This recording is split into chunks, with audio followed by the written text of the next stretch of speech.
Hi there, it's Sasia. In order to achieve Band 7 Plus for your grammar in IELTS writing, you need to write complex sentences.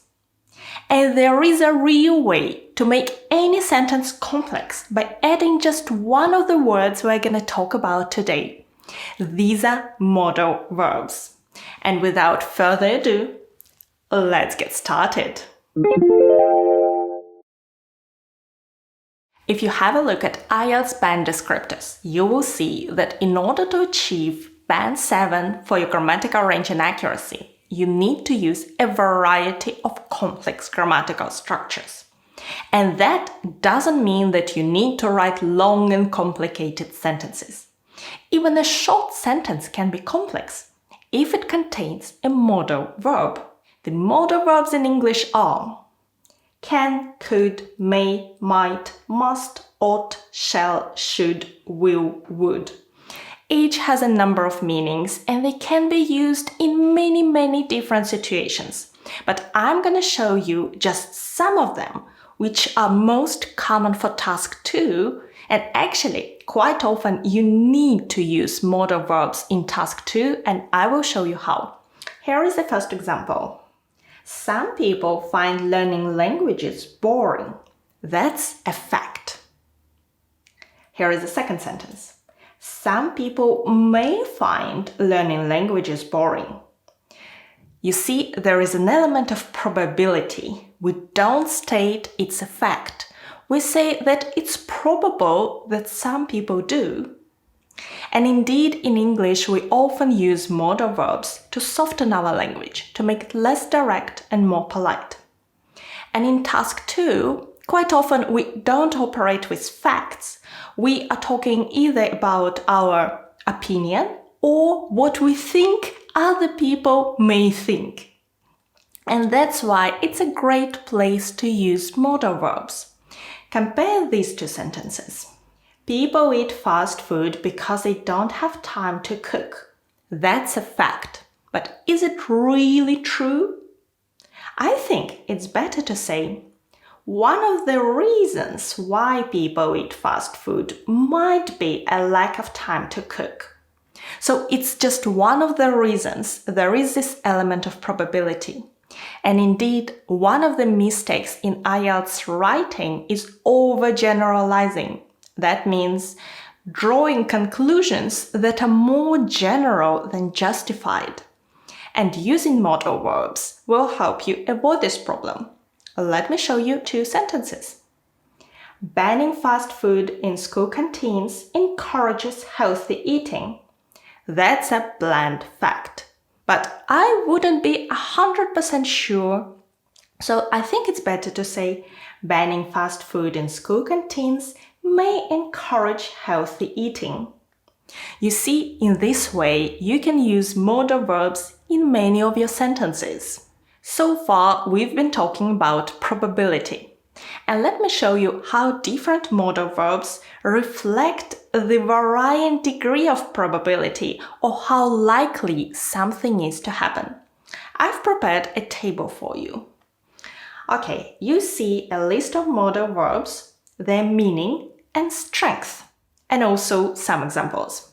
The first 2 modal verbs, will and must, they show that you are certain about something, but their meaning is slightly different.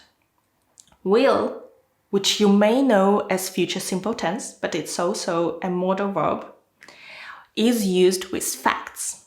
For example, I saw the weather forecast. It will rain. It's a fact. The forecast is always correct.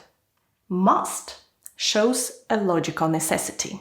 It means there is no other way. The clouds are so dark, rain must be coming. There is no other way. Should and ought to show that something is likely to happen. It shouldn't rain in July. It means it's unlikely to rain in July. Or it's been dry for 2 weeks. It ought to rain. It means it's likely that rain will come at some point. May, could, and might show that something is possible. And actually, may show a higher degree of probability. It's cloudy, it may rain. With could, the probability is slightly lower. It's cloudy, it could rain. So we can actually use them interchangeably quite often. And might shows a lower degree of probability. For example, we could say, it's sunny at the moment, but it might rain in the afternoon. Because who knows? It's not likely to rain, but it might. So we can use modal verbs to talk about probability. We can also use one to talk about hypothetical and real situations. In task 2, sometimes we need to speculate and say what would happen if. This is a conditional sentence. For example, if higher education were free, many more young people would go to university. So that's not true. At least that's not true in most countries. And we are just speculating, we're imagining what would happen.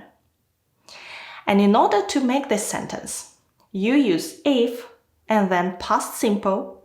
If higher education were free, that's your condition. Then we put a comma and we write the main clause, what would happen, with would. Many more young people would go to university. And please note that if you use the verb to be in your condition, then you need to use the plural form. If higher education were free, if I were you, if I were rich. And in this case, the condition is at the beginning and we put a comma before the main clause. But if our condition is at the end, we don't need a comma. In this case, we just write what would happen with would, if, and then past simple. Many more young people would go to university if higher education were free. So it's the same sentence, but we don't need a comma here. Let me show you 2 more examples. If vehicle taxes were increased, people would use bicycles and alternative means of transportation. You see how this sentence could work in your task 2 essay? Here is another one. This measure would only work if it were accompanied by efforts to provide convenient public transport. Don't forget to use were in your condition. It were accompanied.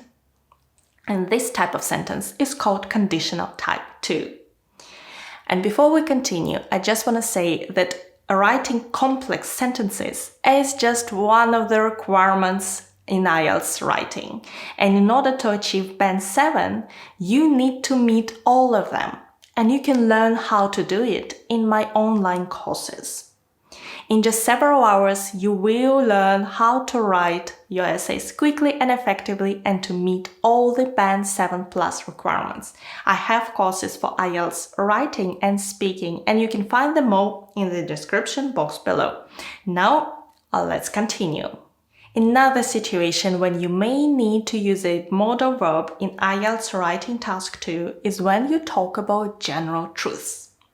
These are things which you think are usually true, but not always. And in this case, you need the modal verb can.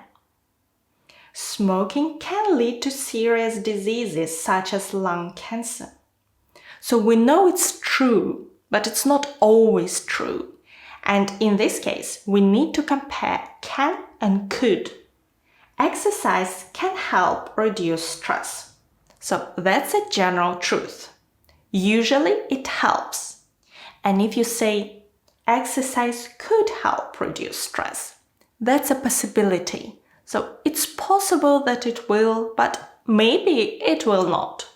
You see, they are similar, but there is a subtle difference in meanings. Let's talk about obligations. That's when someone must or should do something. What's the difference? Must is a strong obligation.